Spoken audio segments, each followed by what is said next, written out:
રાજકોટના જંગલેશ્વરની અંદર પ્રશાસન દ્વારા જે ડિમોલિશનની પ્રક્રિયા હાથ ધરવામાં આવી છે તેને લઈને ગૃહમંત્રી અને નાયબ મુખ્યમંત્રી એવા હર્ષ સંઘવીનું મહત્વપૂર્ણ નિવેદન જે છે એ સામે આવી રહ્યું છે।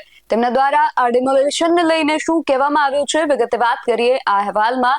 જય હિન્દ, BSI ટીવી ન્યૂઝ પર આપની સાથે હું છું નિધિ ગઢવી।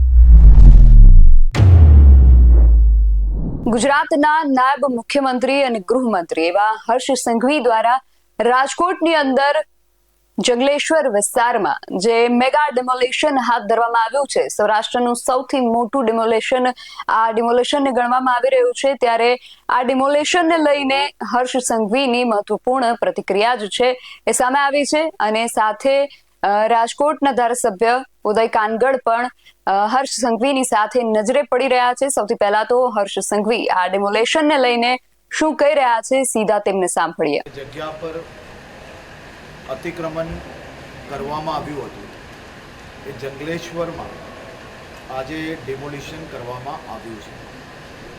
જંગલેશ્વર વિસ્તારમાંથી છેલ્લા ટૂંકા ગાળામાં ખૂનના 8 આરોપીઓ પકડવામાં આવ્યા છે। ખૂનની કોશિશના અનેક આરોપીઓ પકડવામાં આવ્યા છે। મારામારીના કેસમાં 68 આરોપીઓને પકડવામાં આવ્યા છે। બલાત્કાર અને અપહરણના કેસમાં 15 કેસોમાં 19 આરોપીઓને પકડવામાં આવ્યા છે। ગેરકાયદેસર મંડળીના 89 આરોપીઓ પકડવામાં આવ્યા છે। જંગલેશ્વરમાં ચોરી, લૂંટફાટ, ઘરફોડના 37 કેસોમાં 72 આરોપીઓને પકડવામાં આવ્યા છે। રાજકોટના પાસાના કુલ 187 કેસો થયા છે, જેમાંથી 58 કેસોના પાસાના કેસો એ માત્ર ને માત્ર જંગલેશ્વર વિસ્તારમાંથી થયેલા છે।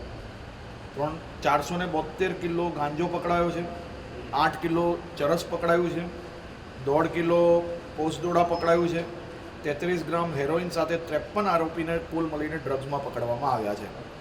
જંગલેશ્વરમાં છેલ્લા 8 વર્ષમાં 62 હથિયાર સાથે 64 આરોપીઓ પકડાયા છે। જંગલેશ્વરમાં છેલ્લા 10 વર્ષમાં જુગારના 65થી વધારે અડ્ડાઓ ચલાવતા લોકોને પકડવામાં આવ્યા છે। જંગલેશ્વરમાં આ પ્રકારે અનેક ગુનેગારોને અડ્ડો બની ગયો હોય અને ખાસ કરીને મોટા ભાગના લોકો ત્યાં ભાડે રહેતા। આજે ગુનેગારો છે, જે લોકો ટપોરીગીરી કરે છે, એવા લોકોએ દાદાગીરીથી અનેક પ્લોટો પર કબજો કર્યો હતો અને એ કબજા કરેલા પ્લોટ પર મકાનો બનાવીને ભાડે આપવામાં આવ્યા અને જે લોકો પોતે રહેતા હતા એમાં ત્યાં કોઈ નાના મકાનો નહીં, આલીશાન 2-2, 3-3, 4-4 માળના મકાનો બનાવીને મોટા બંગલાઓ બી નાના દેખાય એ પ્રકારની બી વ્યવસ્થાઓ અનેક લોકોએ ત્યાં ઊભી કરી હતી। આજે રાજકોટ પ્રશાસન દ્વારા આ સંપૂર્ણ દબાણ મુક્ત કરવામાં આવ્યું છે। રાજકોટના નાગરિકોની વ્યવસ્થાઓ માટે આ જગ્યા ખુલ્લી કરવામાં આવી છે।